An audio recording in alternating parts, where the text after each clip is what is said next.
natulungan ko si Brother Ronnie. Ano po, at masaya ako. Masaya po ako eh. Brother Ronnie, bibigyan kita ng panimula sa yung ano, hanap buhay. Naiyak ako eh. Bro.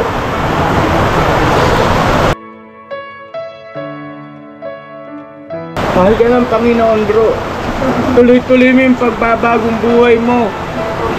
Masaya ako na yung pagaya mo na nagsisikap, magbagong buhay, magbalik loob sa Panginoon.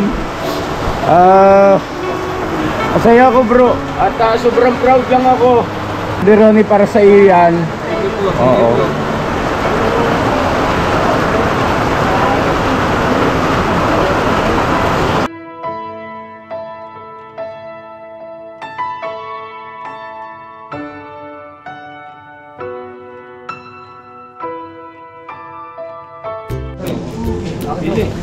Ito. Ba't ang dami to eh? Ano po to? Ha? Paghahandaan po kami na ano, sa talagang mga... Hindi, teka. Parang alam ko na itong mga business. Sa ano to no? Sa family ka business. Opo. Ayun, Pili po ito na ate. Saan sa akin dito, ma? Amerika, kung anong gusto mo. Ito yung Ayun, Kembay, maganda yun, no? pangguha po talaga. Pagwapo. Wala na iba? Uy! Nasaan ang liwanag? At least may liwanag Itong mundo ng aking buhay. Kebok tayo Dali na naman. Oo, dapat mayroon na dyan. House timba. May timba. Pwede na. So na mga ka-business, abangan nyo to sa ka-business family, oh. Opo, yes. Props namin niya, props. Para dun sa pampagood vibes natin. Alright. Magsho-showdown po. Oh. Kabang-abang yan, magsho-showdown ng 3M at saka ang ating mga kagwangs. Panalo na to. Grabe. Sis, hindi kami magpapatalo. Sigurado kayo, ha? Sigurado kayo, ha? Ano kami yung magiging panalo. Sanang liwanag Itong landas ng aking buhay. Uy, yan na. Ang aking na liwanag. Ay, dali na naman. Yan may ano. May benta at yung benta. Alam mo rin benta? Dynamite daw. Merienda? Dynamite? Kaya namin sa ano. Kayo talaga pag-merinda, ang bilis niya. Gusto mo yung sumambulat? Bay, pasuyo nga. Bay, abuli mo, bay. Ito ngayon. Gusto namin sumabog. Dynamite? Di ba pumupunod yun? Oo, malakas. Minsan? Ano nyo, pagandahin natin yung ating showdown, showdown. Papalaban. Marami nag-aabang yan. Makapalaban kayo sa amin. Yan. Kaya tanginahamon tayo. Siyempre kami. Kaya 3M yan. Tanginahamon tayo. Kami, pinagandahan din namin yan. 3M pa lang talo naman. Ay, kaya, halika. Sangay, dynamite. Yan sa sabog yan? Masarap po yan. Ay, merienda! Masarap po yan, masarap. 3M, so. Bili na yun, bili. Bili na. Oh. Ito, 10 lang po yung dynamite. Sampu. Tikman nga natin. Parang kilala ko siya pa. Ha? Parang kilala ko siya. Ay, Sa ka-business. Ganda nga po. Ito po. ay! Yung ano yun Si Brother Rani! Yun! Kilala ko na nga, sabi ko na nga pinilabutan si Bayo. Pati ako din eh. Bayo naman, nangangawa ko Bayo eh. Opo. Opo, kuya. Teka. Gandang hapon po. Dito Ayun mo lang tinday niyo po. Opo. Ito, nilalako ko po matumalo sa pwesto eh. Dahil naman na siya. Ano gusto niyo? Shanghai. Sangay. Dali, dali. Brother niyo. Sorry po mga business, may laman yung bibig ko. Ubusin ko kaya muna ito, no? Ang sarap pa. May sauce po ba ito? Yes po, meron po mayo dito. Ay, mayo. Yung iba. Magmerienda kayo. Brother Rani, ganito. Bilangin niyo yung kukunin niyo. Ah. Tapos, bayaran niyo. Agay! Ang liwanag! Sasabihin ko pa naman sana. Asa yung sauce nito? Ito po, meron pong merong mayonnaise. Ayun. Agoy. Mga business. Ano yung binilagyan niya ito si Kuya? Opo, meron. Unang kagat. Baba ko na natin kayo doon. Oo nga po. Nako, saktong-sakto sa merienda. Napapagod yung mga dalawa. Kalami. Siyempre, bago ang showdown, Kain mo na. kain muna para magandang... Okay lang, pili kayo. Paano sila? Ito po, meron po tayong spicy. Meron plain. Ito po, ano yung first Asa na plain Ito po? po yung spicy. Ito yung plain. Ano po, pa sila po? Spicy talaga, no? Spicy yun.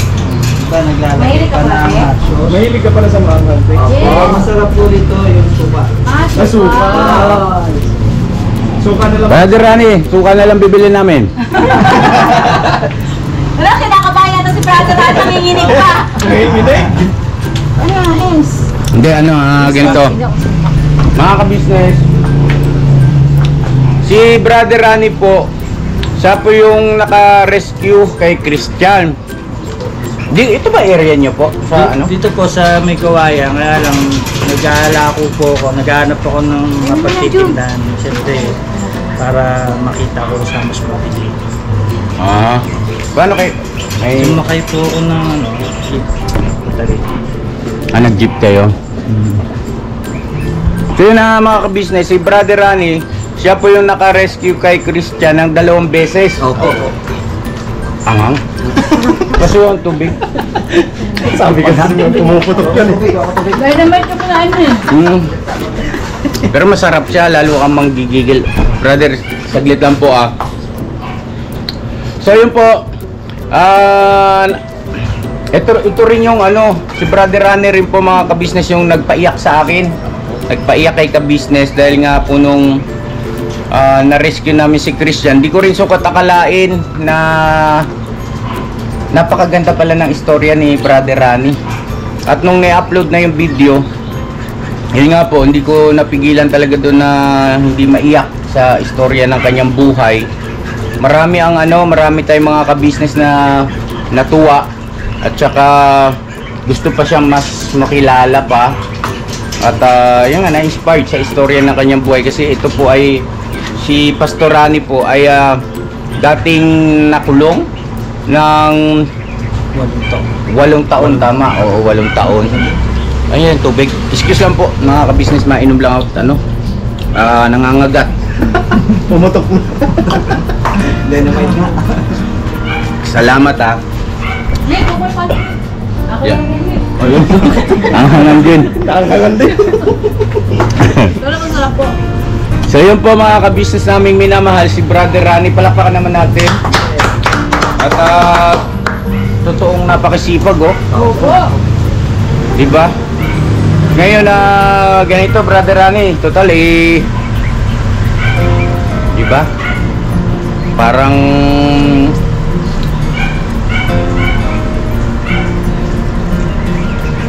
ano ng Panginoon Diyos ito diba? Pinagtagpo na naman tayo.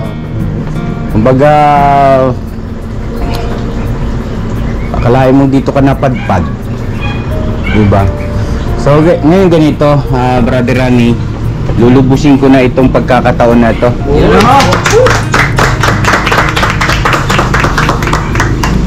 Dahil sa mayroon kayong mga paninda at nagustuhan namin, at saka isa pa, si Brother Rani ito diba? Bro, papakyawin ko na. Wala na patumpik-tumpik mga ka-business. Pakibilang nyo po lahat dyan, Brother Rani, at saka kung magkano po lahat. Yan. Araw mo ito, bro. Araw mo ito. At hindi sinasadyang pagkakataon mga ka-business. Ipiskis mo na Siya na mga ka-business, yan si Brother Rani, yung binabanggit ko nga po sa inyo kanina na nagpaiyak sa akin. Totoong yan, totoong alam mo yung ano ba, syempre lahat naman tayo nagkakamali, di po ba, nagkasala sa ating Panginoon Diyos, pero siya nanindigan siya sa pagbabagong buhay. Kaya hindi ko maiwasan na na mapaiyak doon sa vlog na yon, yung pag-rescue kay Christian. Sobrang humanga ako sa taong ito.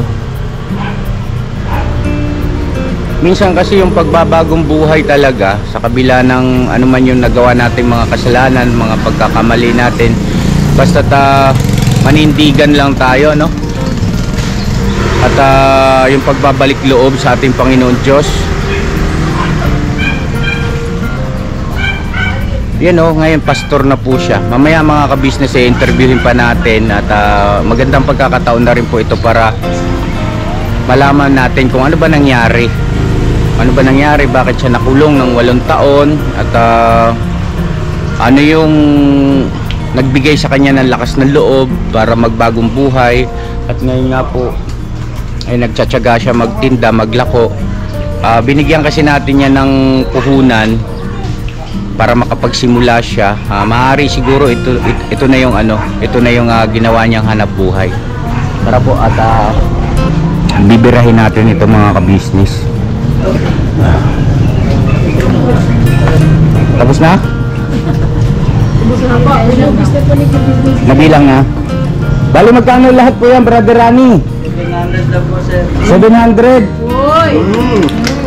700. Sa maghapon po magkano po kanya, brother? Pagka naubos po yan, mga ganun, 700. Pero ang kita ko na doon, kasi hango ko lang to eh. Nahango ko lang to. Hango mo lang ba yan? Akala ko ikaw may gawa. Ito pong dynamite, sarili ko. Sarili mo yung dinamita?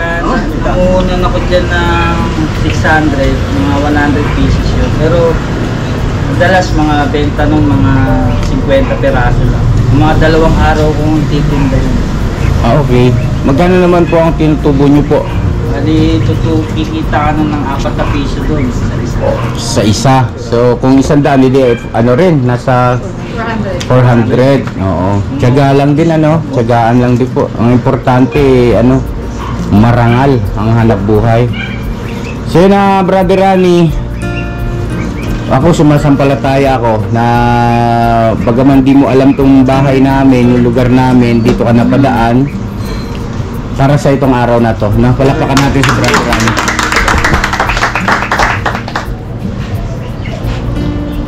Mrs. Ka Business, 700 lahat. Pero mamaya na siguro yon. At Brother Rani, may gusto lang sana akong itanong, no? Yung vlog kasi natin na pag-rescue dun kay Christian, nung na-upload po yun, ang daming mga nag-message sa amin, tsaka nag-komento na parang interesado sila na malaman pa yung patungkol sa iyo. Kasi maraming na-inspired, no? Okay lang ba yun? Yes po, okay lang. I-share natin sa ating mga kababayan, sa ating mga ka-business, ano ba nangyari kay Brother Rani. Siyempre kapupulutan ng aral kasi yan, mga ka-business. So ayun, sige, wag mo na alalahanin yan, ako nang bahala dyan. At saka pagdating naman sa pagkain, huwag kang mag-alala, kayang-kayang ubusin ng kagwang yan, at saka ng ating mga M's. Asan yung isang M? Ay, ayun, So ako na po bahala dyan, Brother Rani. Kayo ba'y kumain na? Kumain muna kayo. Tapos na po, nagmerenda po ako sa labas. Boss, nahiya ka lang yata eh. Ayun po, tapos Ha? Hindi nga, may ano pa tayo ron, di ba? Opo, meron na po naman. Na ano bang ulam natin ngayon? Munggo po. Mungolicious. Munggo. ngayon eh. Oo. Oh bro, kain ka muna. Huwag kang mahiya. Huwag kang mahiya. Ikaw naman parang... Ano? Kami lang po. Kinuha ko. Ayun. Paghanda, pakainin muna natin mga ka-business si Brother Rani at pagod dyan. No? Kagawang pakisuyo na muna yan. Ano? Pakainin niyo po si Brother Rani. Kami po makain kami. Bahala na kayo dyan. Pakainin niyo po siya, kami po kakain. Tara. Ay, ano natin. Tuloy ka, Brad. Huwag ka mahiya at kilala ka na namin, Brother Rani. Sa maiksing oras na nagkausap tayo ay sige po, tuloy lang.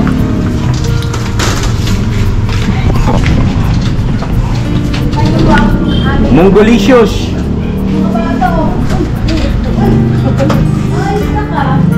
Uy, andito yung natin, oh.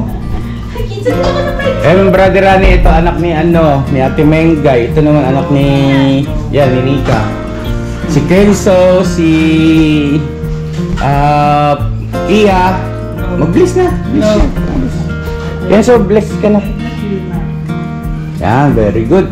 Oo. Ibo, kain muna kayo. Talaga kung kumain na ako eh. Gusto ko na kutsara. Ayun o, munggo, tapos may partner palang pinirito. Piniritong salmon, galunggong. Anong oras po kayo nagsimula nagtinda, brother? Pagkatila po ng ulan kanina. Oo. Kasi nag-uulan. So kapag umuulan talagang kalaban. Medyo matumal. Ano? Oo. Kasi Naranasan ko po yan nung araw. wala pong wala pong customer, wala kang makitang tao. Lalo na kung nakapwesto ka lang. So ginawa ko naglako. Ganun talaga ang labanan po dyan sa ganyang uri ng hanap buhay. Kailangan ilalako. Tsaka buti malakas ang boses mo, narinig ka. Kasi ako nung araw po, nung ako'y naglalako, talagang ang puhunan mo dyan yung sigaw, yung boses, no? Kung ano yung paninda mo sa akin kasi nung araw po palabok, lumpiang sariwa, maka blanca, ginatan. Ayan, ginatan halo-halo, bilo-bilo. Yan ang aking yan ang mga top seller namin nung araw po. Ginatan, halo-halo, palabok, maha blanca. Pag natikman nyo po mga ka-business yung luto ni Mrs. Ka-business, nako, talagang magluto ka nga minsan, namimiss ko na. Anong gusto mo? Maha blanca. Sige. Oo. Kuya, kain ka. Sige, kain muna kayo, brother. Mga ka-business, excuse lang po muna, pakainin muna natin si Brother Rani, no? Bro, feel at home, huwag kang mag-alala. Yes. At Kain lang po. kain ka lang dyan, dito muna ako, ha? Kung ako namin kasi, nagpare-pares ko yung mga walang hanap buhay. Alam ko na hanap buhay. Tinulungan lang po ako ni Pastor, nanay, na magtinda na Shanghai. Ang sidewalk din ko kami. Hindi yung sinusuporta namin sa maliit na church na pinuho namin para doon sa mga So yun mga ka-business, ito yung vlog natin sa kanya, oh. Pag-rescue kay Christian. Sobrang naging madamdamin ito. At yun nga po, dito sa comment section, ang daming komento rito na humanga rin sa kanya ng mga ka-business natin, mga nakapanood. So ayun tapos na yata kumain.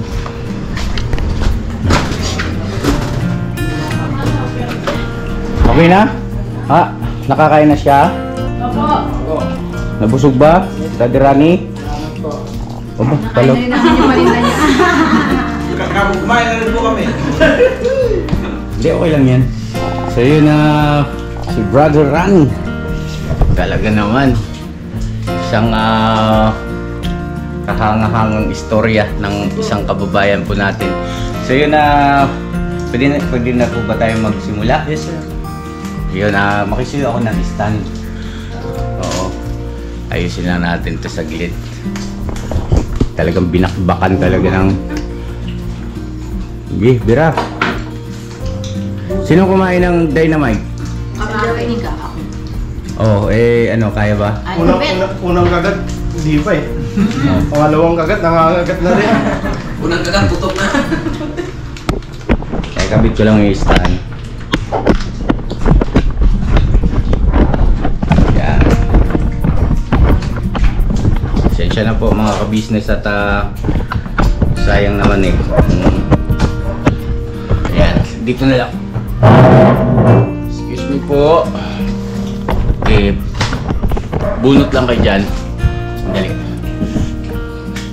Masarap ba yung munggo, Brother Rani? Po, napakasarap po ng mundo. Oh, Ito yan, grabe. narinig na. Lolo po. Biyernes po pala ngayon. Oh, Biyernes na yan eh. Di ko nga alam bakit pagka Biyernes nagmumunggo. Ah, sige, sino makapagpaliwanag? Kasi po, ano kasi, walang budget nga. ano ba yun? Kasi bukas pang sahod eh. Nabasa mo lang sa comment section. Diba nag-gano'n na tayo niyan? Ang sagot ko gano'n. Ah? Hindi naman ko ba naman sagot mo? Ang sagot ko, kapos. So yun tika ilaw siguro, no? Tsaka battery. Oo nga, battery buy. Tika, saglit lang po mga ka-business. Ano si Boss Dave, kumuha na rin, no? Ayun po mga ka-business. Nagyan mo siya ng mayo na. Yan. Ito? O yan. Ayan. Mayo. Ay, hindi pa ako nakapag-intro. Ayun na, mapagpalang araw po mga ka-business naming minamahal.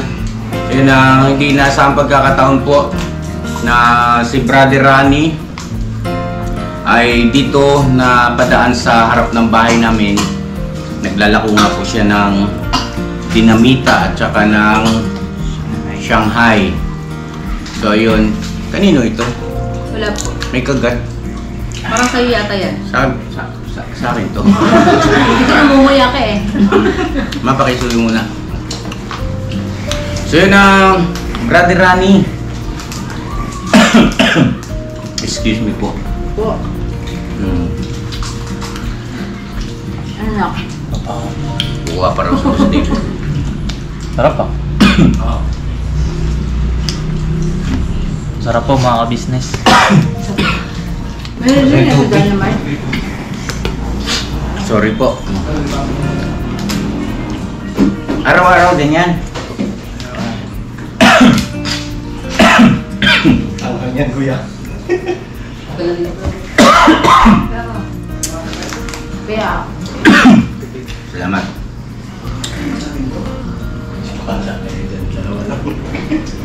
Ha? nagkapalitan na kayo. Nagkapalitan na sila. Parehas lang din naman yan eh. Thank you. So yun sino ba si Brother Rani? Kayo ay taga saan? Ano po ako eh. Pinanganak po ako sa may kawayan sa Lawa. Okay po. Tapos lumaki po ako sa Bukago. Ilang taon na po kayo, sir? 45 na. 45. So yun may asawa po kayo? Mayroon akong naging kalibin. May naging anak po kayo? May anak ako. Ilan po ang naging anak mo, sir? 2 lang sila. So yun Brother Rani, pagka may naitanong nga po na hindi ka komportable na sagutin o kasi naka-vlog po tayo eh, ay pwede kayong mag-pass, no? Next question please na, gano'n na lang. So ayun po, kayo po ay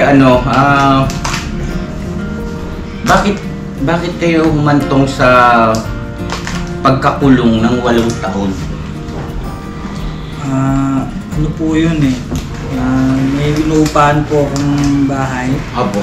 na nagpapaupa rin ako ng kwarto. So yung umuupa rin sa akin ay hindi ko naman alam na droga ang kanyang naging hanap buhay. Nung hulihin siya ng mga pulis, ako yung tumatay may-ari, ako yung nagpapaupa. Nahuli, kasama ako na nakulong. Tapos yung yung 8 taon na nasa loob kayo ng bilangguan, yun ay binuno nyo yung Ano po? Sistensya? Bali, 2 taon na sintensya sana. Kung wala naman akong dalaw doon sa loob, hindi alam ng mga kapatid ko. Nagtagal ako ron. Dapat hindi alam. Dapat 2 years lang yun eh. 2 years. Oh, kasi mga ka-business, ganyan po yan eh. Kapag walang nag-asikaso ng iyong kaso, dito yung mga kamag-anakan mo nasa labas, yung iba mahigit pa nga po eh, di ba, no? Mas tumatagal pa. So kailangan talaga yan inaasikaso ng mga kamag-anak. So yun pala ang dahilan, kumbaga nadamay ka lang. Dami po. Kasalaanan ng iba, supposed to be hindi naman talaga ikaw ang gumagawa ng masama dahil sa hindi mo alam na yun pala ang ginagawa ng umuupa. Siyempre nga naman pagkadating sa ano ba, ni-raid ba? Bypass operation. Bypass operation. Doon siya na tiktikan na nandun siya. Doon siya yung... Hindi nyo ba natunugan na parang kakaiba itong nangungupahan sa akin ha? Hindi po hindi ko po kasi ano lang, wala pang 2 buwan pagkakatira niya. Wala pang 2 buwan. So, hindi ko, taas lagi naman din siyang wala. So, hindi ko alam na ganun yung trabaho. Okay. So yun Brother Rani, yung iyong naging kalibin, di ba nabanggit nyo meron kayong 2 anak. Meron pa ba kayong komunikasyon? Nung lumaya po ako, medyo meron. Kaya lang, madaan lang na. Kasi meron din silang galing sa akin na malaki kasi yung naging pagkukulang ko nung mga panahon na nagkahiwalay kami, mga bata pa yung ako. Hindi ka pa nakulong nun? Hindi pa po. Okay. So, nung lumaya ako, medyo siyempre yung datingan na kailangan kong suportahan mga kasi malalaki na sila ngayon. Kaya lang, yun nga, dahil nga kalalaya ako lang, wala naman din akong mai-suporta sa kanila. So, medyo ngayon wala na kami komunikasyon ngayon kasi yun nga, nalaman nila na nakulong ako. Kasi nung nakulong ako, bigla yun bigla na nakulong ako. So, nung makalaya lang ako sa kanon nila nalaman. Tagal po walang taon. Akala siguro nila inabandona nyo na sila, kaya... Actually, nung mga bata pa po sila, ganun na. Kasi nga, napasok ko sa hindi magandang illegal na trabaho. Halimbawa? Halimbawa po nung yung droga na yun. Nung bata pa ako, napasok ako dyan eh. So, yung mga panahon na yun, yung mga kapusokan ko pa noon, okay lang. So yung kung may 2 anak ko, hindi ko na yung naintindi pa. So hanggang sa lumaki sila na kasi nag-iwalay po kami bata pa yun. So isa lumaki sila, ganun. Hindi na nila alam kung nasaan ako. Malaman nila nandun ako sa lugar na yun, pupuntahan nila ako. Pero sandali lang din. Tapos lilipas na naman yung taon. Wala naman kami. May asawa na bang bago yung dati mong kalibin? Wala po. Yung nanay ng mga anak mo? Wala. Walang sa asawa? lumaki. Sa lumaki yung mga... So ngayon ganito, Brother Rani, nung ikay nasa loob ng bilangguan, sa loob ng 8 taon, ano ang mga ginagawa niyo roon? Ano ang naramdaman mo nung umpisa? Kasi siyempre, mahalaga yun eh. Nung bago ka pa lang doon, ano ba ang nararamdaman ng isang taong ikinukulong? Unang dating ko puro talagang mabigat sa kalooban ko eh. Kasi hindi ko po inaakala na mangyayari sa akin yun na makukulong ako. Kasi matagal na akong umiwas sa gano'ng illegal na trabaho. So namuhay lang ako ng simple, ganun lang, nagta-tricycle lang ako. Tapos nakulong ako ng ganun. So masakit sa kalooban ko, pero that time, yun yung parang kailangan ko nung magbulay-bulay sa mga nangyayari sa buhay ko. So start noon, ma-realize ko na kailangan kong tanggapin yung sitwasyon na nandun na ako sa kulungan. So, Mga ilang araw bago mo bago nag-sink in sa iyong isipan na ay, nandito na pala ako sa kulungan. Nakakulong na pala ako. Mga 3 linggo rin po. 3 linggo. Doon sa loob ng 3 linggo, ano pa yung damdamin at saka isipan ng isang Brother Rani? Una, siyempre magulo po isip ko eh. Naranasan mo ba doon sa kulungan yung tinatawag nila na kapag bagong pasok ka ay tinatakalan, di ba? May mga ganong termino po eh, di ba? Meron pong mga ganong pangyayari, pero hindi ko po na-experience yun. So yun sa kabatiran ng ating mga nanonood, yung sinasabing tinatakalan, yun yung sinasaktan, di ba, no?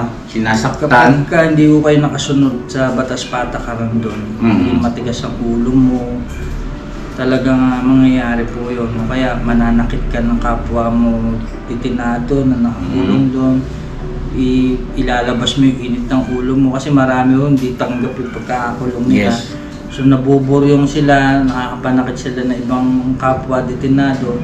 Yung mga pamunuan mo doon, dinidisciplinary action sila para madisiplina sa loob.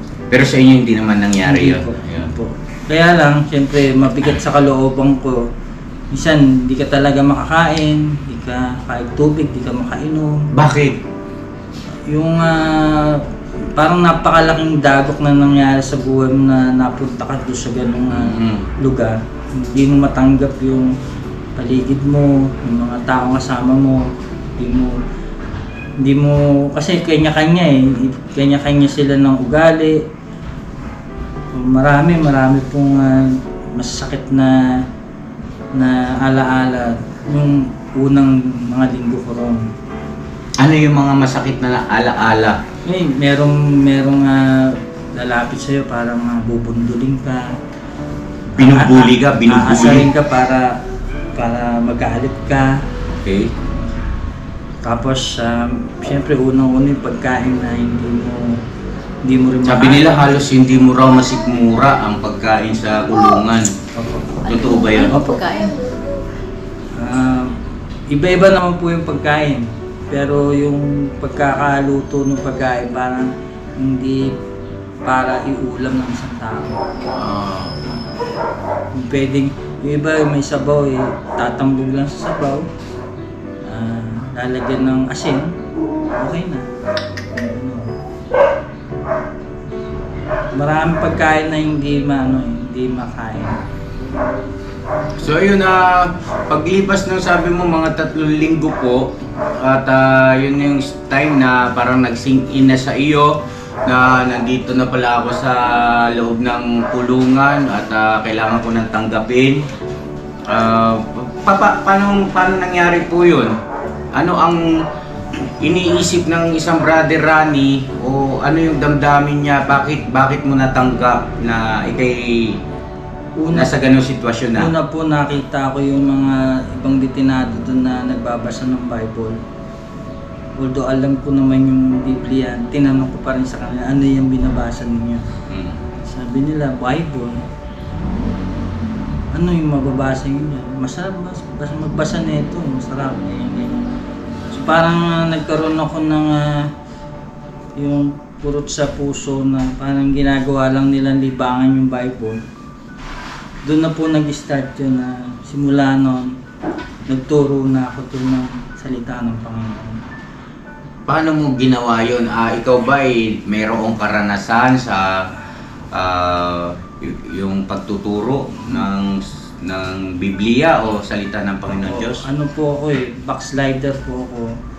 Talagang dati na akong Christian. Okay. So, nag-aral po ako sa GIL. Okay. Sa Bukawi. So, kaya may experience ako, tapos nangangaral ako sa mga kabataan. Nung ako ginamit noon nung kabataan ko. Kaya nung backslide ako, napunta ako sa hindi maganda. So, nung makita ko yung sa loob ng J, nakita ko yung pangangailangan ng tao na kailangan mo silang encourage na lumakas ang loob nila. Although nung panahon na yun, mahina na ang loob ko eh. Sabi ko, parang dito na yata ako mamamatay sa loob ng kulungan. Kasi sa hirap nga ng sistema doon.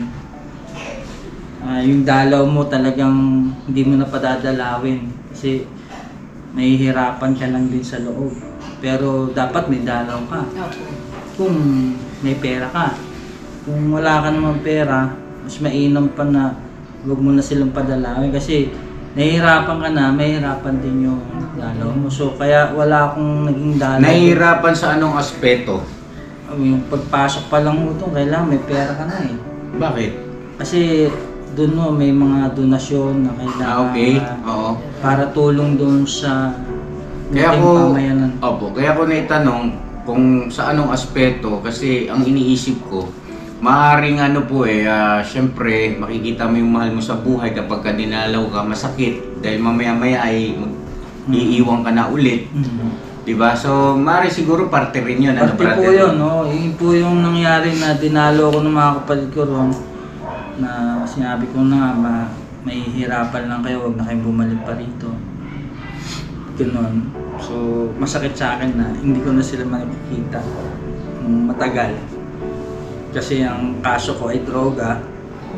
So, mahirap yung proseso sa kulungan para matapos yung kaso mo.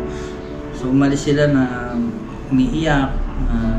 Kasi ayaw ko na nga silang padalawin dito sa kulungan. So, doon na, nagsimula na makapag-isip ako na kailangan ko nang tanggapin. Talagang kailangan ko harapin yung sitwasyon. So yun sa balit sabi, parang hindi mo matanggap na yung ibang mga kasama mong preso na yung Biblia ay binabasa nila bilang isang libangan lamang. So dahil nga mayroon kayong karanasan sa ministry noong panahon na Kabataan ko po. hindi ka pa naliligaw ng landas, bumalik. No, bumalik ang iyong pagnanasa o pagnanais na ipangaral ulit yung salita ng ating Panginoon. So ngayon,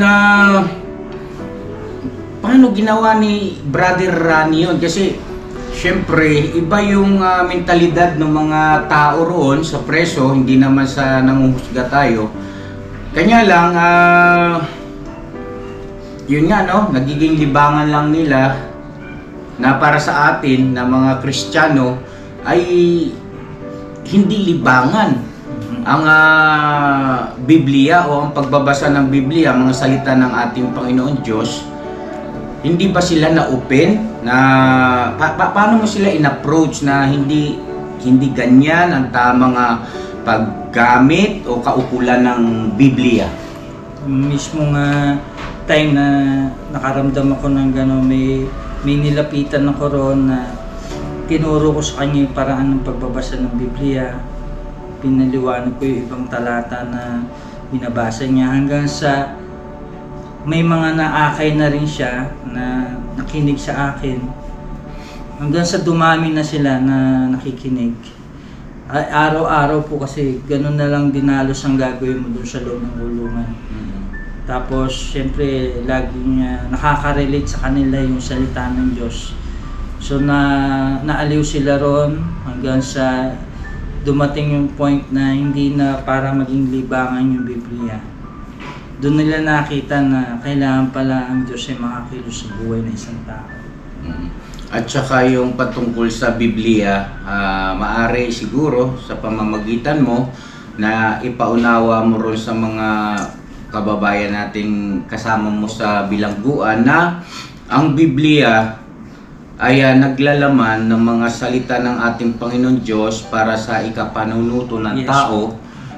Andun lahat di ba? Ang gabay sa tamang paraan ng pamumuhay, gabay para sa tamang paraan ng pagpapalaki sa mga anak, andyan lahat. So, sa ganong paraan, sa madalit sabi, ay unti-unti na nabuksan mo yung isipan ng mga kapwa mo preso patungkol sa kahalagahan ng Biblia at saka ng salita ng Yes, Panginoon po. Diyos. Yes, po. At maraming sumampalataya. Yes po. Marami po. Hanggang sa Wow. nakagawa kami ng meron pong 28 selda doon sa loob. 28 na selda. Nalagyan po yun ng Bible study bawat selda. Wow. Lahat po. So, marami. Kahit hindi po Iglabutan ako. kahit di po Christian, nakikinig at binigyan ako ng pagkakataon ng mayor doon na magkaroon ng oras bawat selda na mangangaral ako. So selda nangyari. Binibigyan ako ng pagkakataon kahit na color coding lang ID ko kasi meron doon parang mga namumuno, nanunungkulan. Ako wala naman akong panunungkulan pero binigyan nila ako ng pagkakataon na makapangaral. Tumagal po yun ng 8 taon hanggang makalaya ako. May mga naturuan na ako doon na inihanda na kung makalaya man ako, merong magpapatuloy. So ngayon Brother Rani, doon sa loob ng 8 taon halos na iyong pangangaral ng salita ng ating Panginoon Diyos sa loob ng bilangguan, meron bang mga naturuan ka na kapwa mo preso na unang lumabas at ano na yung naging buhay niya ngayon? Yes po, actually yung lumaya ako, yung agad ang hinanap ko yung mga taong yon. Yes. Na alam ko na makakasama ko. Kaya nauna sila lumaya. So mahirap para sa akin kasi wala naman akong titiran, wala akong trabaho. Yung tanda ko yung unang paglaya ko wala akong makain, wala akong pera, wala akong cellphone, hindi ko sila kayang hanapin. Pero nagpupunta ako ng internet shop para hanapin yung mga tao yan. Purihin ng Diyos kasi pinakita sa akin yun ng Diyos. Kaya kasama ko sila ngayon. Yung simula, 1 taon na ako may kasama ko sila na nagmi-ministeryo ngayon. Nagaling sila sa loob ng kulungan. Kaipon-ipon kami. Tapos yung mga bilanggo na katulad ko na dapat ay lalaya. Pero tumatagal sa loob ng kulungan. Tinutulungan namin yun na makalaya sila. Makabalik sila doon sa pamilya nila. Na yung pamilya nila walang-wala rin naman. Kaya hindi sila naasikaso. So kami, tulong-tulong kami na galing tulungan na nakalaya na matulungan yung kapwa namin na makabalik sa pamilya nila. So marami na sila ngayon na nakalaya na. Pero siyempre sa hirap ng buhay, hindi mo rin sila basta ma-gather. Kaya kanya-kanya tissue. Kanya-kanya po sila ng buhay ngayon, pero hindi na po sila nagbalik sa dati. Lapakan naman natin.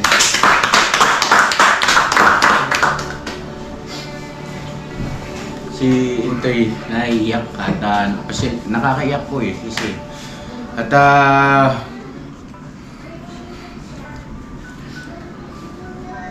mapaghimala ang Panginoon Diyos sa buhay kasi natin mga ka-business at ayun Brother Rani,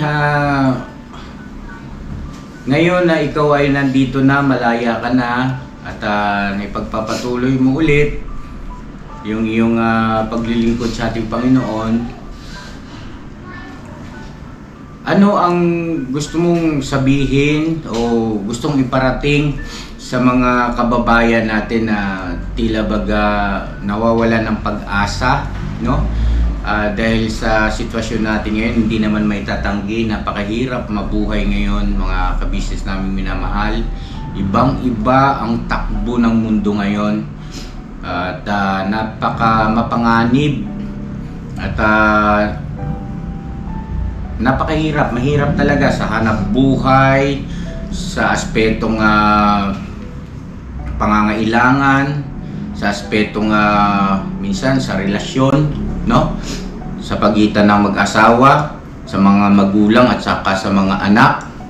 Gayon din naman sa mga anak at sa kapwa nila anak din o sa magkakapatid ay hindi na masyadong nabibigyan ng pansin o halaga yung patungkol sa mga salita ng ating Panginoon Diyos. Ano ang gustong i-share ng isang Brother Rani na may karanasan, no? May karanasan na kung bakit malakas ang loob mo ngayon na ituloy-tuloy yung pagbabagong buhay, manindigan sa pagsunod sa kalooban ng ating Panginoon at mabuhay ng marangal kahit na mahirap. Sige po, go ahead, Brother Rani. Nung lumaya po kasi ako, bago ko lumaya, sabi ko, Lord, kung ako ay palalayain mo, pero hindi naman kita makakasama, doon na lang ako sa loob ng jail, doon na ako sa loob ng kulungan. So, kung palalayain mo ko, sasabahan mo ko, okay po ako. Hanggang sa lumaya nga ako, nagpatuloy ako, nag-aral ako, bagamat wala pa akong tinitira noon, nakikitulog-tulog lang ako sa mga kaibigan na kasama ko rin sa jail dati. Matagpuan ko sila. Hanggang sa nakatapos ako ng pag-aaral at ngayon ay naging pastor na nga ako. Purihin po ang Panginoon. Ano po yung salita ng Diyos na kung ikaw ay hiwalay sa akin, wala kang magagawa. So, napaka-importante sa isang tao na bagamat may kahirapan, may mga pinagdaraanan tayo, dapat pagsubok, maharap tayo sa mga kabalisahan, dapat mayroon tayong Diyos na masasandalan. At yun po yung tinaglay ko na hindi ako umiwalay na doon sa landas hanggang lumaya ko hanggang ngayon. Bukod doon sa karanasan ko sa loob ng jail na talagang hirap ng buhay, pero pwede ka pa rin palang gamitin ng Diyos para makatulong ka. Hindi dahilan ng kahirapan para makatulong ka. So marami doon sa loob ng jail na katulad din po ni Christian na hinihintay yung pagbalik ko kasi dati lagi ko sila dinadalaw doon. Kaya yung makita ko si Christian sa ganong kalagayan, naalala ko yung mga nakasama ko sa loob ng jail na ganon din, kapareho rin niya. Kaya hindi ako nagdalawang isip na tulungan siya kahit wala rin naman ako. So dun yung pasok na kapag ka may pag-ibig kang naranasan sa Diyos, may babahagi mo rin eh. So, totoo yun kasi mga business, yung susugan ko lang yung binanggit ni Brother Rani kanina na kapag ka ikay hiwalay sa akin, wala kang magagawa. Ano po, binanggit kasi ng Panginoon yan na ako ang puno ng ubas, halimbawa niya yun. At kayo ang mga sanga. Kapag ka ikay hiwalay sa puno bilang isang sanga, ay wala ka nga naman talagang magagawa. Ano? So, magandang aral, magandang gamiting inspirasyon ano po sa maayos at matuwid na pamumuhay. Higit sa lahat, syempre maka-Diyos na pamumuhay. Ano? So yan na, Brother Rani, maraming salamat sa pag-share mo ng iyong parang ano na ito talambuhay, no? Parang pag-share ng iyong karanasan, no? At Brother Rani, siguro ilang tanong pa, ano yung pinagsisisihan mo sa mga nagawa mo sa buhay na labis mong pinagsisihan? Unang-una po yung pagiging irresponsable ko na tatay ng mga anak ko. Andyan yung iyong mga anak at maaaring mapanood ka rin ng iyong naging kalib-in, no? Yung nanay ng iyong mga anak. Bigyan kita ng pagkakataon na kausapin sila. Kay Acheng, tsaka kay Jangjang, patawarin niyo ako sa mga pagkukulang ko. Hindi ko rin naman na ginusto. Talagang nangyari na lang dahil sa kapabayaan ko at pinagdudusahan ko yun. Pero hindi ako nawawalan ng pag-asa na darating yung time na maipadama ko sa inyo yung na hindi nyo naranasan hanggang sa lumaki kayo. Magkaroon ng isang tatay, magkaroon ng isang ama. Alam ko, gagalit kayo sa akin. Pero talagang wala akong magawa. Sa ngayon, alam kong may gagawin ng Diyos. Kung bakit inayaan niya pa ako mabuhay, makalabas sa kulungan, at makapagbagong buhay. So yun na, Brother Rani, wala na bang pagkakataon? Ang ibig sabihin ay hindi na ba posible na total yung iyong naging kalibin dati, naging nanay ng iyong mga anak ay wala namang asawa so ngayon? Na di po ba ng mga kabisnes na maayos ang lahat at mapatawad ka nila, na sinubukan mo na ba yun? Opo. Kung mga dala ng kahirapan, siyempre yung salita ng yung nanay ng mga bata is tungkol sa pera. Wala naman ako maibigay sa kanila. Medyo masakit pero hindi ko pinakita na nagalit ako o nasaktan ako doon sa sinabi niya. Siya ngayon wala kaming komunikasyon. Ang gusto ko lang mangyari is yung makaipon ako, magkaroon ako ng maayos-ayos na titiran, makuha ko sila doon sa mga tinitiran nila. Nasaan ba sila ngayon? Nasa Valenzuela po eh. Valenzuela. Ano yun, nakapisan sila sa mga magulang ng babae? Sa ngayon po alam ko hindi na eh. Alam ko sa iba sila mga nakatira.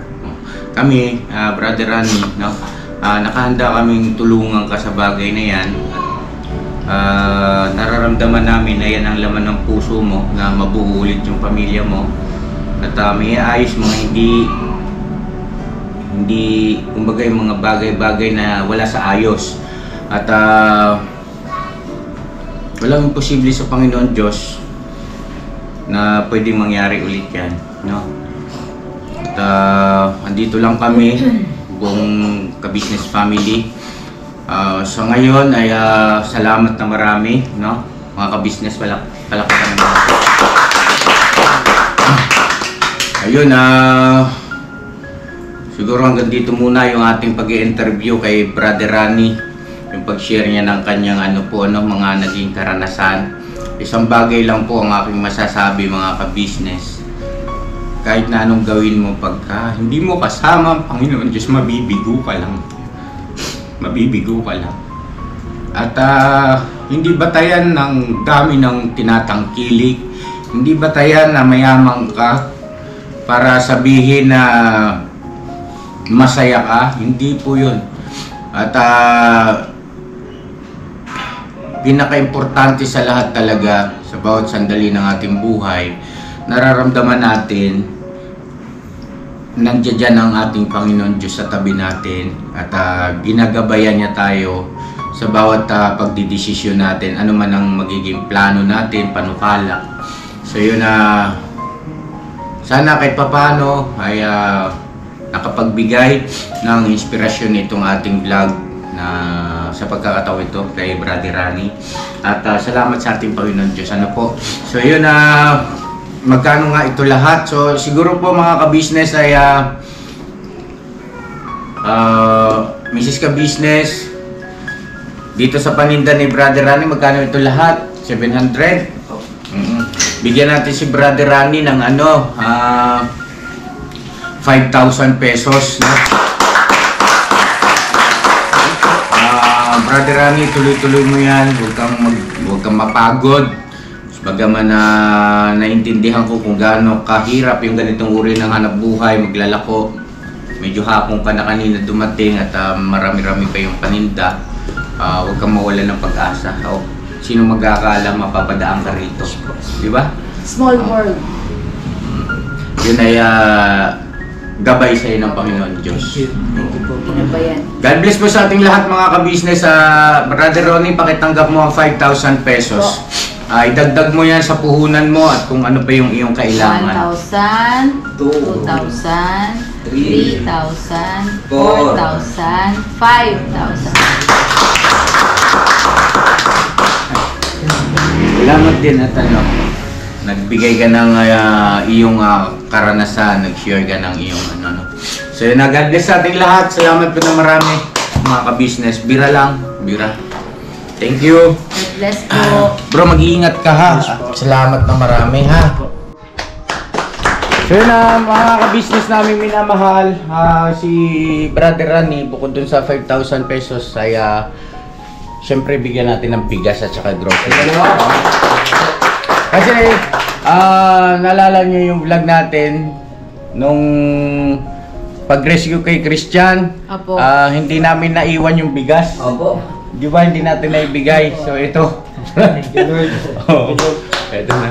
Bye. Mag-ingat ka ha. Oo. Pasuyo na lang ako pagwang. Bigas at groceries. Bigas at saka groceries. Ingat po kayo. God bless po. Opo.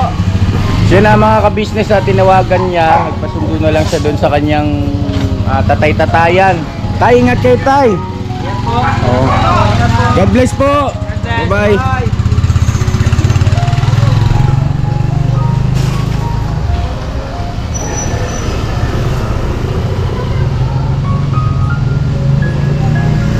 Siya na. Nakaka-inspire yung istorya niya, no? Kailangan lang talaga manindigan sa Panginoon Diyos.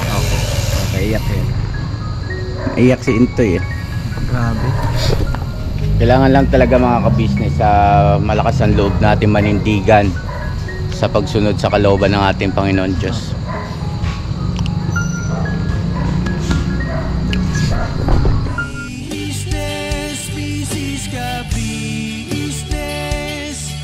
Papadino Steve, mahal kayo ng marami.